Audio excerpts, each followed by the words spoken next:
Thank you, Michael, for that kind introduction. I'd like to begin tonight by acknowledging the traditional custodians of the land on which we meet and pay my respect to their elders, past and present. Member for Canberra and Shadow Assistant Minister for Cybersecurity and Defence, Gai Brockman, His Excellency the High Commissioner of Canada, Paul Mason, the Inspector General of Intelligence and Security, the Honourable Margaret Stone, Director General Security, Duncan Lewis, Director General of the Australian Secret Intelligence Organisation, Paul Simon, Secretary for Treasury, Phil Gagens, and Director of Defence Intelligence Organisation, Major General Matt Hall. Distinguished guests, ladies and gentlemen. I'd also like to acknowledge Steve Merchant, former Director of DSD, as it was then, a mentor and friend to many persons and many of us in the room, including myself. I must also say it is good to have members of the Fourth Estate with us here tonight. I confess, not my normal audience for an intelligence and security gathering, but I'm delighted you are here. So thank you for coming, and thank you for bringing your phones. And Chris Orman, if you could just move your phone to the right. Okay, we've got you loud and clear, 5x5. That's a joke, people. I've had two careers in the Australian Signals Directorate. First, in '95, and again starting this year. In '95, the Defence Signals Directorate, it was known then, was a very different organisation. My family didn't know what I did, and to be honest, not many people had heard of the Directorate. Early in '95, as a young engineer, I spotted a geeky-sounding telecommunications job advert in the newspaper. Some of you might remember those days when online wasn't a thing and jobs were applied for in the newspaper. Other than mentioning defence, there was no mention of the Defence Signals Directorate, and when I called the telephone number, the person at the other end simply answered with a hello, no mention of who they were or who they worked for. A very awkward start to a very rewarding 18 years. When I returned in January this year, ASD was a completely different place. It was emerging from the shadows, and cyber was central to that. ASD's role in cybersecurity is well known, and our government had chosen to be more transparent about some of the more sensitive aspects of what ASD does. Things like offensive cyber, which have never been discussed before, despite us doing that for many years. And in July this year, the Directorate became a statutory agency in the defence portfolio. In effect, ASD had come out of the shadows, and that's the way I intend it to stay. While ASD operated legally and ethically in '95, there was no specific legislation which guided what we did until the Intelligence Services Act came into being in 2001. Today, the Intelligence Services Act and our government's trust in us is our licence to operate. ASD began its life as the Defence Signals Bureau in 1947. Our organisation and our mission-focused culture was born out of the dark days of World War II, when timely, high-quality signals intelligence often meant the difference between victory and defeat. And during World War II, our predecessor organisation, the Central Bureau, Fleet Radio Unit Melbourne, was charged with intercepting, decoding and reporting on Japanese naval communications with great effect. At war's end, the signals intelligence units were quickly disbanded, but the Australian government realised the importance of foreign signals intelligence and communication security, and our heritage as code maker, code breaker began. So what hasn't changed? In all that time, our core missions have not changed. We've always been a foreign intelligence and a security agency. This combination of poacher and gatekeeper has been used with great effect time and time again. Organisations that know how to exploit foreign communications, like the Australian Signals Directorate, are best positioned to defend Australia and our national interests, particularly given the nature of today's cyber threat. Our partners in the United States, United Kingdom, Canada and New Zealand take the same approach for the very same reason. Offence informs defence. Defence informs offence. Or to put it another way, to catch a thief, you've got to think like one, or perhaps like ASD, also be one. The 2017 Independent Intelligence Review recognised the importance of this, noting it is essential to have a seamless connection between the Australian Cybersecurity Centre and the Directorate, and that is why today the Centre is part of ASD. ASD's purpose is to defend Australia from global threats and help advance our national interests. We do this by mastering technology and the application of technology to inform, protect and disrupt. Informing by the covert acquisition of foreign information not publicly available, known in our business as signals intelligence or SIGINT. Protecting by comprehensively understanding the cyber threat, providing proactive advice and assistance to improve the management of cybersecurity risks by the community, businesses and government. And disrupting by applying our offensive cyber capabilities offshore to support military operations, counter-terrorism, counter-espionage and serious cyber-enabled crime. Coming out of the shadows doesn't mean that we'll be able to talk much detail about our operations. That information needs to remain classified, but it's important that the Australian public know that ASD's operations make a difference every day when it comes to defending Australia from global threats. It is also important to know, that the Australian public trust us, hence my speech here tonight. ASD operates within the law and for the best interests of Australians. For example, our counter-terrorism analysts track the communications of extremists who pose threats to our national security. These staff are clever, curious people who have mastered technology to develop cutting-edge techniques to find the unknown terrorists. And while I can't share details with you, I can tell you our intelligence has made a difference and been used by ASIO, the Federal Police and others to disrupt attacks in the advanced stages of planning, both here in Australia and against Australian interests abroad. Our analysts also work hard to secure intelligence lead against offshore criminals who threaten our national interests. Signals intelligence has stopped and disrupted major shipments of narcotics into Australia. Our linguists and analysts have identified key pieces of information to help government agencies secure the release of Australian citizens taken hostage overseas. In the military context, signals intelligence is used to support military operations, enable our warfighter, protect defence personnel and assets deployed in harm's way, and our cyber offensive operators are working closely with military planners to disrupt Daesh in the Middle East. On the cybersecurity front, our staff work around the clock to protect businesses and the community from malicious activity targeting Australian networks. Their objective is to make Australia the safest place to connect online by fostering national cybersecurity resilience.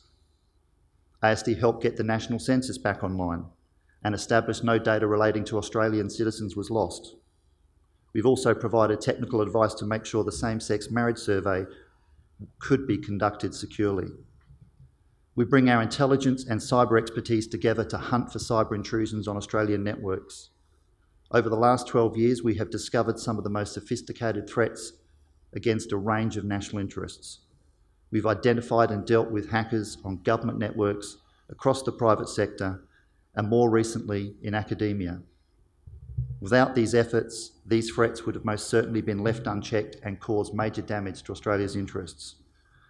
When you start putting all these examples together, you can understand why the staff of ASD are proud to work at ASD and why I'm proud to lead this great organisation. It's an organisation of professional, intelligent, curious-minded people who work hard to defend Australia from global threats.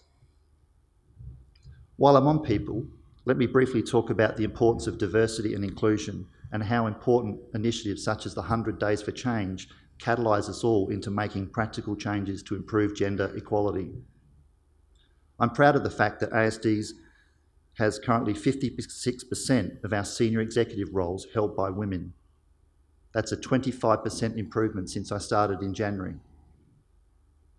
And while I can call out this result and note it should be the norm, it isn't, and ASD isn't where it needs to be today. Only 34% of our overall positions are held by women. We must do better, and we will. We must have full access to the brightest minds in this country. To limit ourselves is ludicrous. As part of the 100 Days for Change initiative, I've appointed ASD's first inaugural diversity inclusion provider. ASD's enterprise committees all have gender diversity, and all ASD civilian roles are flexible, accommodating both part-time or full-time working arrangements. A small but important start.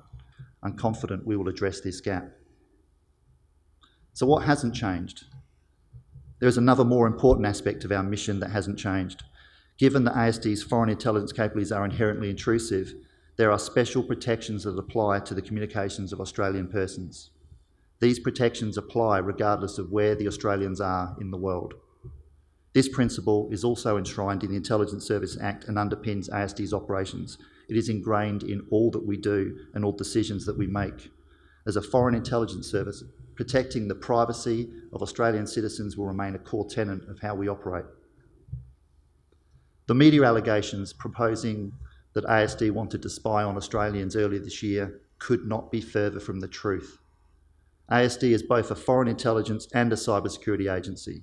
We care about the threats posed by people and organisations outside of Australia, and we help protect Australian interests from cyber threats.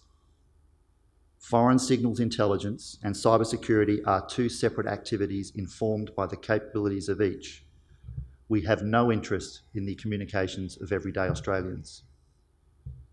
ASD's values haven't changed. These were put in place over 12 years ago when Steve Merchant was director. Values matter. Rules guide us when people are watching. Values guide us when they're not. ASD has 5 values. We make a difference. We belong to a great team. We strive for excellence. We are audacious in concept, and we are meticulous in execution. While the articulation of each of these values is clear, our word picture for each value matters. It says a lot about the people who choose to work at ASD. We make a difference is all about giving our customers, those we serve, a critical edge, information and activities that affect operations and policy. We strive for excellence is about seeking and fostering talent, being committed and enthusiastic, flexible and responsive, being world-class in all that we do. We belong to a great team is recognition we succeed through partnership and teamwork, recognising each other's contribution, supporting each other, caring for each other, and valuing the contribution from everyone. We're audacious in concept. This is about the work that we do, which by its very nature requires ASD staff to operate in a slim area between the difficult and the impossible, and it's bloody hard work. To be successful, we have to do what others think is impossible. Last but not least, we are meticulous in execution. This is about precision and always acting legally and ethically, being accountable to the public through government for everything we do, and managing our risks effectively. Let me be clear and say again, we have no interest in the communications of everyday Australians. My staff are Australians too, and we would not stand for it. So what has changed? The 2017 Independent Intelligence Review introduced significant changes to the Australian intelligence community. While the review found agencies highly capable and staffed by skilled officers of great integrity, the central theme of the report provided a pathway to a higher level of collective performance. A major recommendation was the establishment of the Office of National Intelligence, and that is well underway today. No single agency in the national intelligence community operates in isolation. Partnerships and collaboration are a key to our success. In addition to establishment of ONI, the review also recommended significant change to the positioning of ASD in the community. Given ASD's increased national responsibilities and expertise in cybersecurity, and also mindful of the critical operational capabilities we provide to the Australian Defence Force, the review recommended ASD become a statutory agency within the Defence portfolio, reporting directly to the Minister for Defence. In addition, the review noted the ASD's priority role in supporting ADF and recommended the appointment of a Principal Deputy Director General. And in February this year, Lieutenant General John Fruin was appointed in this role. The review further recommended ASD take formal responsibility for the Cybersecurity Centre, and ASD's legislative mandate be amended to include the provision of cybersecurity advice to the community and businesses, not just government, and provide the legal function to prevent and disrupt serious cyber-enabled crime offshore. These changes are significant. The ambition and expectations of our ministers are high, and I'm confident your expectation is the same. So what else is changing in our world? Firstly, technology. While values have not changed, our technology around us has. Throughout our history, ASD has reinvented itself every decade or so to stay ahead of changes in technology. But over the past decade, the so-called Fourth Industrial Revolution has changed every aspect of our lives, from how we work, shop, manage our money, digest our information, to how we meet our life partners, educate and raise our children, and fight our wars. We live in a technology-enabled, connected world. With this comes great opportunity and benefit to our society and the economy. The rate of change of technology and the adoption is unprecedented. Everything is being connected, everything is being digitised, and everything is being controlled by software. And there's no doubt the full potential of connectivity, technology and software is yet to be fully realised. However, these same benefits represent significant risks. We've all witnessed the wholesale theft of data and disruption to business in recent years. For the last 10 years, the intelligence and security community have focused on the problem of theft of data, industrial espionage and criminals making serious money. As the full potential of technology and connectivity and software are realised, I think it's also time we turned our minds to integrity and availability, and I'll touch on this later. The successful identification and management of our cybersecurity risks across the community, business and government is critically important. In recent years, we've also seen an increasing use of encryption, an indispensable tool for protecting everything from our banking transactions to our national security information. But this has also presented challenges when it comes to uncovering the secrets of those who pose a threat to Australia's national security. In particular, criminals who commit serious offences who don't want to be found and hide in dark places. Strong encryption is vital to the prosperity of a technology-enabled world in which we live. But make no mistake, criminals also benefit from the same technology that protects our very lives. The Internet of Things is starting to shape our lives also. From a foreign intelligence perspective, this represents new opportunities to track and detect threats. But this also presents a greater surface area to think about from a cybersecurity and safety perspective. Cloud, mobility and applications have challenged assumptions about whether geography is meaningful on the internet. Certainly our targets are finding it easier to obscure their location and identity by using anonymising technologies. From all these benefits and risks, there is also increased complexity for those of us who work in the fields of cybersecurity, foreign intelligence and effects. Our world is far more challenging today than it was in 95, let alone 1947. Our people are key to mastering technology. We have some of the best and brightest minds across all generations, not just engineers like myself, and a large chunk of frighteningly clever millennials, a diversity of talent and a talent of diversity. Gaining the ability to flexibly recruit, train and retain our specialist staff was one of the major reasons why ASD became a statutory agency. But it's not just technology itself that's changing. Strategic and economic power is shifting east, as are the centres for technology, research and development. This brings with it a wealth of opportunities for Australia as we advance our digital economies and our trade relationships. However, it also changes the industrial base we rely on for our critical infrastructure. We will need to be open-eyed about the potential threats that any significant change of this kind poses to Australia's most important interests. It would be naive to think that we can manage these strategic and technology shifts by holding back change. Like everything, it's a question of finding the right balance, leveraging all the advantages that this new shift brings by protecting Australians, our values and our way of life. These twin themes of technology and strategic economic shifts can be seen in the government's recent decision to prohibit telecommunications carriers from using high-risk vendors in 5G networks. This decision was not taken lightly and was supported by technical advice from my agency, all elements of my agency. Our intelligence and offensive cyber experts led the formation of our cybersecurity advice. Offence informs defence. The starting point was that if 5G technology delivers on its promise, and we have no reason to believe it won't, the next generation of networks will be at the top of every country's critical infrastructure list.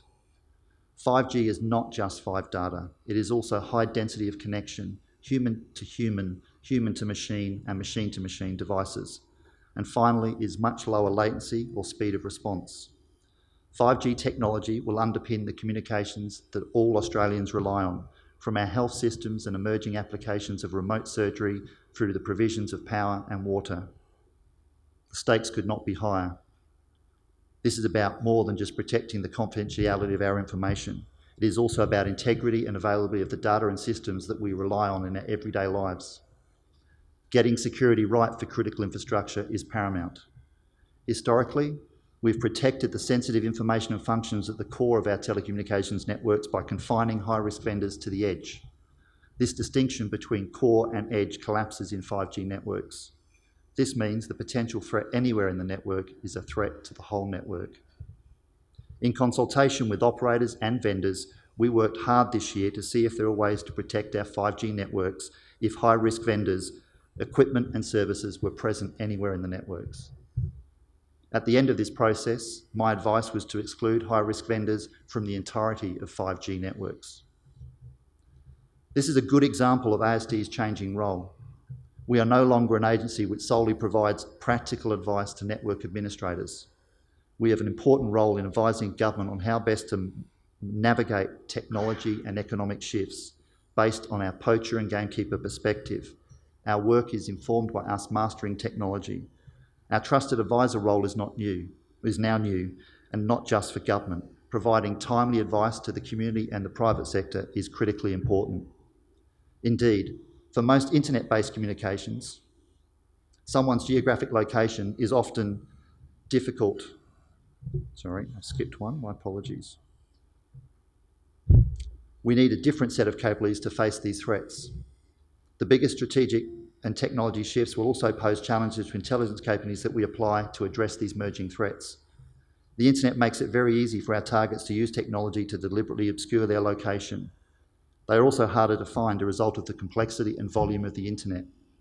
Indeed, for most internet-based communications, someone's geographic location is often difficult to discern, regardless of whether they're trying to evade detection or not. As a result, fundamental geographic distinctions which have provided the basis for determining where ASD could collect foreign intelligence have now become meaningless.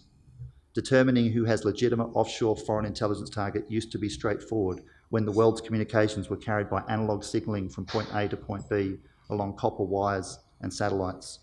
That's no longer true. In those days, a phone was fixed to the wall and its location was a certainty.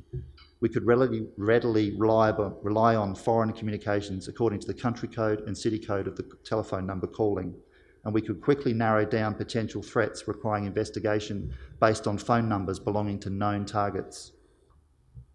In contrast, today's internet communications don't always display obvious markers indicating country or city code that the communication originated from, nor can we assume that a communication is foreign just because it comes from a server overseas. For example, it is not unusual for social media messages between two Australians to transit an offshore server. As I said earlier, ASD has no interest in the communications of everyday Australians.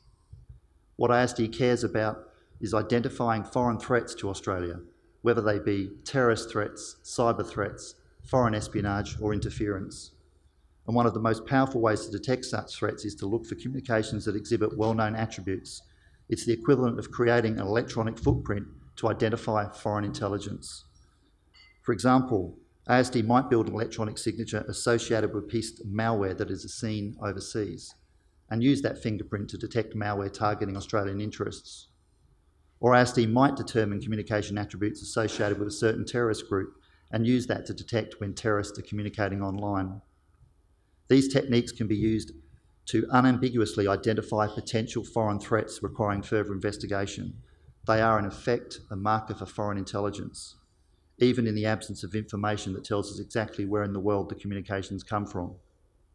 In this respect, these techniques are just as powerful as pinpointing foreign intelligence as a phone number was belonging to a foreign intelligence target some 30 years ago. Today, our world is far more complicated. Let me now turn finally to the changing world of cybersecurity. My assessment is that progress is being made slowly across the world and here in Australia. I'm still concerned that many are distracted by the complexity and hype around cybersecurity. Knowing the value of your data and the digital systems that you rely on is critically important, and IT hygiene continues to matter. While it is pleasing to see businesses talking about cybersecurity, I'm bemused about many businesses getting excited about data analytics, AI and machine learning. More worryingly, I've heard of some boardrooms in Australia contemplating the prospect of hacking back to defend against potential attacks. That should not be part of any organisation's cybersecurity strategy. That would be an illegal act.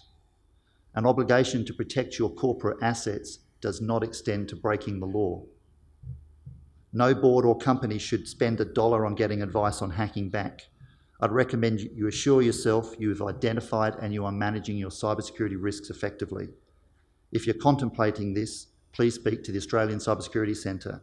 We can either help you focus on what you need to, or in a case where your cybersecurity strategy is perfect, maybe we could help further.